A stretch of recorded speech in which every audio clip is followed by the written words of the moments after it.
Boa tarde, quarto ano! Tudo bem aí com vocês?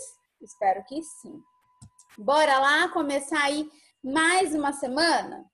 Galerinha, recado importante. A partir de hoje, todas as nossas atividades estão valendo ponto para o quarto bimestre. Isso mesmo. Se eu não mandei mensagem para você, nem para sua mamãe, falando que você está de recuperação, significa que você já tirou média. Isso mesmo, que você tirou média aí no terceiro bimestre. Então, todas as atividades a partir de hoje estão contando nota para o quarto bimestre. Atenção, que o quarto bimestre é a nossa contagem aí regressiva, né? Para as nossas férias. Isso mesmo, está chegando, pessoal. Todo mundo cansado, né? Todo mundo exausto, mas aguenta firme, que já está acabando, tá bom? Daqui a pouco tá todo mundo aí de férias podendo descansar. Então, bora lá começar a nossa aula hoje de ciências. Na nossa aula de ciências de hoje, nós vamos falar um pouquinho sobre os vertebrados. Você lembra que na última aula nós falamos que os animais são classificados em dois grupos, os vertebrados e os invertebrados. Os vertebrados são aqueles que conseguem andar, sustentar o seu corpo, como? Com coluna vertebral. E os invertebrados são aqueles que não possuem coluna vertebral. Ok? Então, vamos lá. Dentro aqui dos vertebrados, nós vamos ver que também são classificados, são divididos em 5 grupos. Isso mesmo. Os animais vertebrados são classificados em 5 grupos, sendo peixes, anfíbios, répteis, aves e mamíferos. E cada um tem a sua característica. Então, vamos lá, vamos aprender um pouquinho sobre eles? Então, aqui eu tenho, ó, um mamífero, um réptil, um peixe, um anfíbio e uma ave. Então, pode perceber que olhando aqui, a gente vê que as características são diferentes. Então, vamos começar aqui pelo peixe. Quando eu falo peixe, aonde que o peixe mora? O ambiente do peixe é aquático. Ele pode morar em água salgada, salobra ou água doce. Isso mesmo. E eles vão se movimentar, né? Ao contrário de nós, né? Eles não andam, eles se movimentam através das suas nadadeiras. Olha aqui elas, que bonitinho. Tá vendo a flechinha aqui? E ao contrário de nós, que temos pulmões, eles possuem brânquias. Isso mesmo, eles respiram pelas brânquias. A maioria dos peixes tem na pele, ao invés de ser pelinhos, assim como nós, né? Possuem escamas, ok? Alguns peixes entram numa exceção. Nós falamos que eles têm a pele lisa e eles são chamados como peixes de cor, tá? A maioria dos peixes é ovípara, que significa? São animais que quando vão se reproduzir, colocam ovinhos. O filhotinho já não nasce pronto, assim como o cachorro, como o gatinho, tá? Alguns exemplos de peixes que a gente pode falar aqui. A sardinha, o bacalhau, o salmão, o cavalo marinho. E é importante lembrar também que nem todo animal que mora na água é considerado um peixe. Nós vamos ver lá que a baleia é um animal que mora na água, mas ela não está classificada dentro do grupo dos peixes. Ok? Vamos lá. O próximo aqui é os anfíbios. Os anfíbios passam parte da vida no ambiente aquático. Isso mesmo. Quando são filhotes, eles ficam no ambiente aquático. Mas depois, quando eles se tornam adultos, eles vão para um ambiente terrestre. Mas eles gostam de ficar em locais bem úmidos, tá? Vamos dar um exemplo e falar um pouquinho aqui sobre o sapo. Por que acontece deles gostarem de ficar perto de fontes de água? Isso acontece principalmente por causa da umidade. Eles têm uma pele muito sensível e essa pele resseca muito fácil. Então, eles precisam ficar num lugar aí que tenha mais umidade. Então, em brejo, próximo de rio, de córrego, né? Os corguinhos aí da vida, sempre tem um sapinho ali por perto.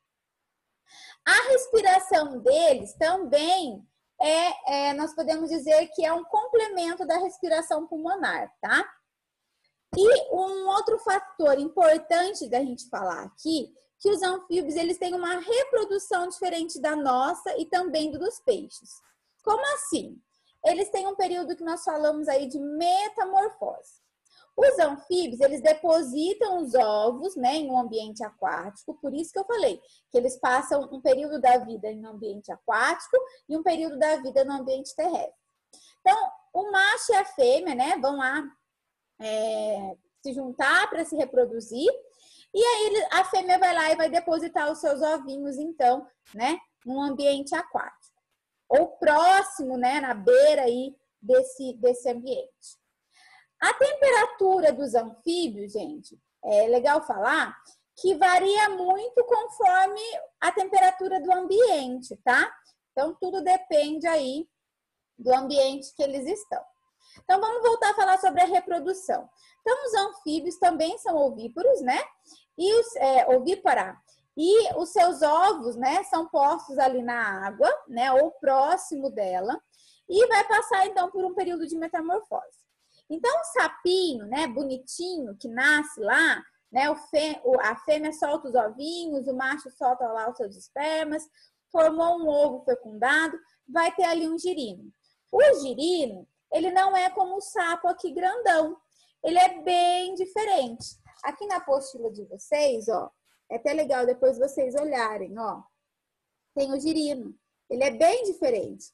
Então, esse é o processo de metamorfose que o sapo passa, tá vendo? De um ovinho, vira girino, até ele se chegar aqui na fase adulta e sair do ambiente aquático e ir para o terrestre, tá? Então, por isso que fala que os anfíbios possuem aí 2 períodos da vida, o período onde ele fica na água e o período depois que ele sai da água, tá? Quem são os anfíbios?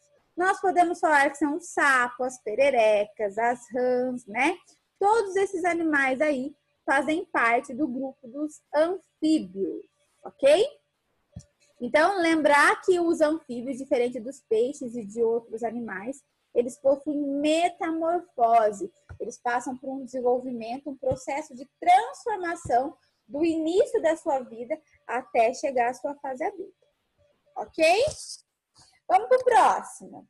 Nós vamos falar aqui dos répteis. Os répteis, eles são encontrados em diversas partes aí da Terra. Mas, assim como os anfíbios, a temperatura do corpo desse animal vai também variar conforme a temperatura do ambiente, tá? E por isso que eles não habitam em região aí de gelo. É difícil você ver aí um réptil, né,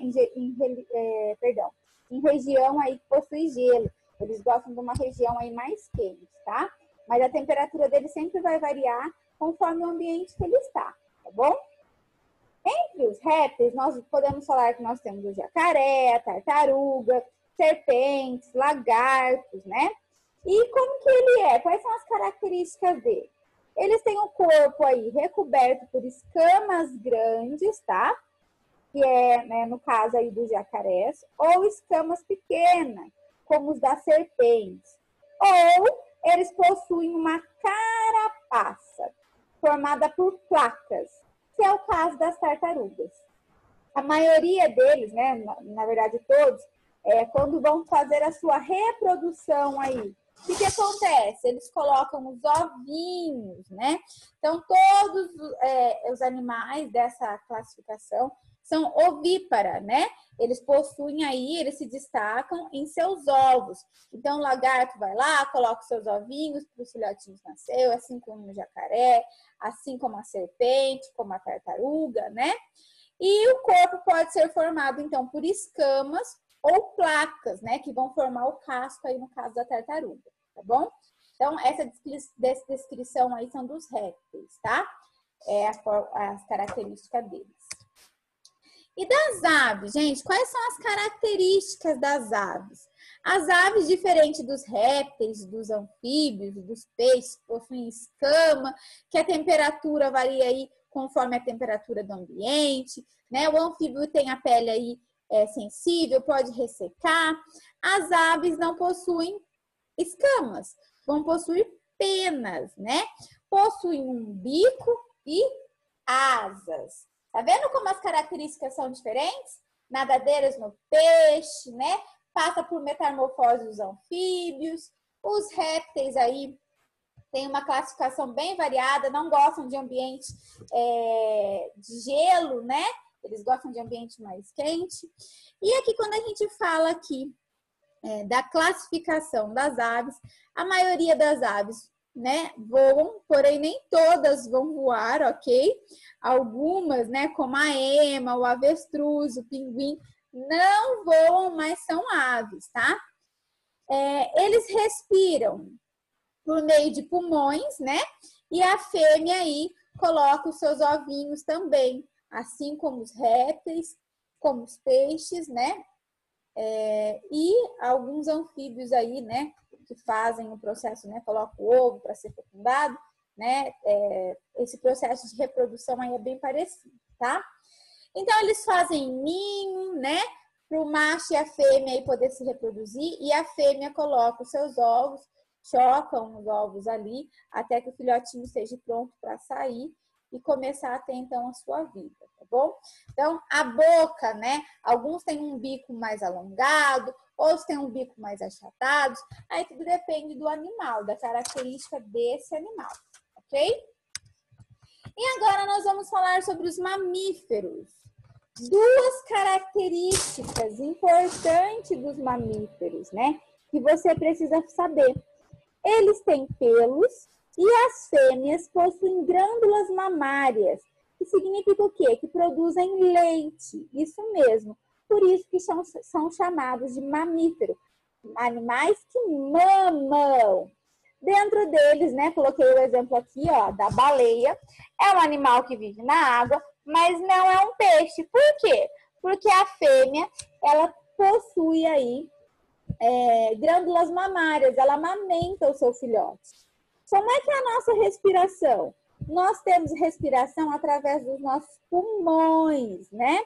E nós somos vivíparas, que significa que, ou seja, antes do nascimento, né? Os filhotes se desenvolvem dentro da mãe, diferente dos ovíparas, que significa ovíparas, o filhote vai se desenvolver dentro do ovo, né? Então, a mãe coloca o ovo e até que o filhote fique pronto, ele vai se desenvolver dentro do ovo. No caso dos mamíferos, a mãe, né, vai ali, no meu caso aqui, né, ali está aqui na minha barriga, eu tô aqui, né, cuidando dela até que ela fique pronta para sair. Então, nós chamamos essa classificação de vivíparas, né, animais que vão se desenvolver dentro do corpo da mãe, ok? E aí entra no quê? Ó, os seres humanos, os morcegos, a baleia, né? O porco-espinhos, todos eles são mamíferos, animais aí que possuem glândulas mamárias, né? Que possuem aí caracterizado por pelos, né? Que protegem do frio e tudo mais. Galerinha, bora!